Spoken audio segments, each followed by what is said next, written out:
কবে কার্যকর হচ্ছে বহু প্রতীক্ষিত নবম পে স্কেল? ১১ থেকে ২০ গ্রেডের সরকারি কর্মচারীদের দীর্ঘদিনের পুঞ্জীভূত বঞ্চনার কি এবার অবসান হতে যাচ্ছে?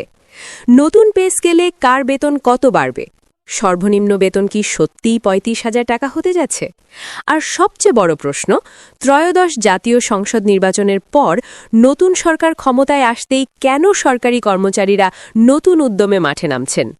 সুপ্রিয় দর্শক, আজ আমরা কথা বলবো দেশের প্রায় ২২ লাখ সরকারি কর্মকর্তা ও কর্মচারীর ভাগ্য নির্ধারণী এক মহাপরিকল্পনা নিয়ে।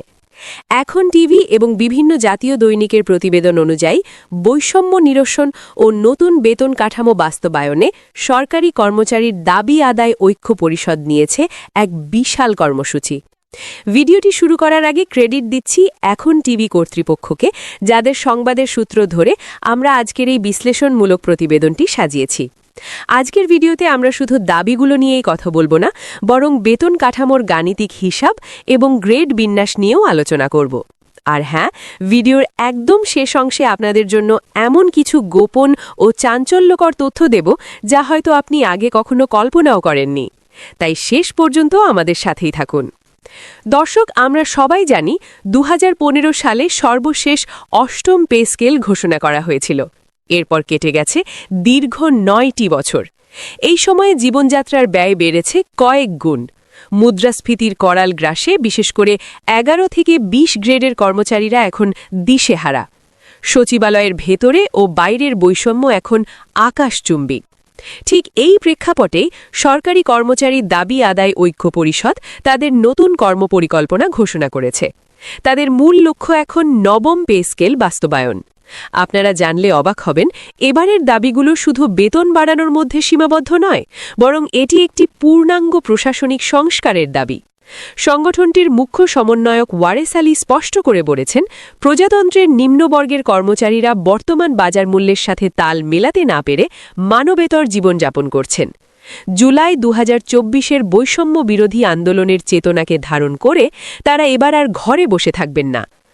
আপনারা হয়তো ভাবছেন, এই আন্দোলন এখন কেন? আসলে অন্তর্বর্তী সরকারের পর যখনই নতুন নির্বাচিত সরকার দায়িত্ব নিতে যাচ্ছে, ঠিক সেই সন্ধিক্ষণকেই তারা মোক্ষম সময় হিসেবে বেছে নিয়েছেন। আর এই লক্ষ্যেই তারা বিএনপির শীর্ষ নেতা তারিক রহমানের সাথে সাক্ষাতের প্রস্তুতি নিচ্ছেন। তারা চান নতুন সরকারের নীতিমালায় যেন কর্মচারীদের এই ৭ দফা দাবি অগ্রাধিকার পায়। চলুন দর্শক, এবার দেখে নেওয়া যাক কর্মচারীদের সেই বহুল আলোচিত ৭ দফা দাবিতে আসলে কি আছে। প্রথম এবং প্রধান দাবি হল বৈষম্যহীন নবম পে স্কেল বাস্তবায়ন। কর্মচারীরা চাচ্ছেন ১:৪ অনুপাতে ১২টি ধাপে নতুন বেতন স্কেল, যেখানে সর্বনিম্ন মূল বেতন হবে ৩৫,০০০ টাকা। আপনারা কি বুঝতে পারছেন এর প্রভাব কতটা বিশাল? বর্তমানে যেখানে সর্বনিম্ন বেতন ৮,২৫০ টাকা, সেখান থেকে সরাসরি ৩৫,০০০-এ উন্নীত করার দাবি তোলা হয়েছে। দ্বিতীয়ত, ২০১৫ সালে কেড়ে নেওয়া সেই ৩টি টাইম স্কেল ও সিলেকশন গ্রেড পুনরায় চালুর দাবি জানানো হয়েছে। এটি কার্যকর হলে একজন কর্মচারী পদোন্নতি না পেলেও নির্দিষ্ট সময় পরপর উচ্চতর বেতন পাওয়ার সুযোগ পাবেন। তৃতীয় দাবিটি অত্যন্ত মানবিক, তা হল রেশন ব্যবস্থা। বর্তমানে পুলিশ বা সামরিক বাহিনীতে রেশন ব্যবস্থা থাকলেও সাধারণ সিভিল কর্মচারীদের তা নেই। দ্রব্যমূল্যের এই বাজারে ন্যায্য মূল্যে চাল, ডাল, তেল পাওয়ার নিশ্চয়তা চাচ্ছেন তারা। চতুর্থত, চাকরির বয়সসীমা নিয়ে বড় একটি পরিবর্তন চাওয়া হয়েছে। চাকরিতে প্রবেশের বয়স ৩৫ বছর এবং অবসরের বয়স ৬২ বছর করার প্রস্তাব দেওয়া হয়েছে। এর ফলে একদিকে যেমন শিক্ষিত বেকাররা সুযোগ পাবেন, অন্যদিকে অভিজ্ঞ কর্মচারীরাও বেশি সময় সেবা দিতে পারবেন। পঞ্চম দাবিতে বলা হয়েছে পদমর্যাদা নিশ্চিতকরণের কথা। বিশেষ করে টেকনিক্যাল ও বিচার বিভাগীয় কর্মচারীদের সঠিক গ্রেড ও সম্মান প্রদানের দাবি জানানো হয়েছে। এছাড়া স্বায়ত্তশাসিত প্রতিষ্ঠানের কর্মচারীদের পেনশন প্রবর্তন এবং গ্র্যাচুইটির হার ১০০% উন্নীত করার দাবিও রয়েছে এই তালিকায়। বিশেষ করে ১ টাকা সমান ৫০০ টাকা হারে গ্র্যাচুইটি নির্ধারণের দাবিটি কর্মচারীদের জন্য এক বিশাল আর্থিক নিরাপত্তার বিষয়। এখন প্রশ্ন উঠতে পারে, ১১ থেকে ২০ গ্রেডের কর্মচারীরা কেন এতটা ক্ষুব্ধ? দর্শক, বর্তমান কাঠামোতে উপরের সারির কর্মকর্তাদের সাথে নিচের সারির কর্মচারীদের বেতনের ব্যবধান বিশাল। ১১ থেকে ২০ গ্রেডের কর্মচারীরা মনে করেন আমলাতান্ত্রিক জটিলতার কারণে বিগত সরকার তাদের সাথে বিমাদের সুলভ আচরণ করেছে। নতুন প্রস্তাবিত পে স্কেলে এই ব্যবধান কমিয়ে আনার পরিকল্পনা করা হয়েছে। 12টি ধাপের এই কাঠামোতে নিচের গ্রেডগুলোতে বেতন বৃদ্ধির হার উপরের গ্রেডের চেয়ে বেশি রাখার প্রস্তাব করা হয়েছে, যাতে বৈষম্য দূর হয়।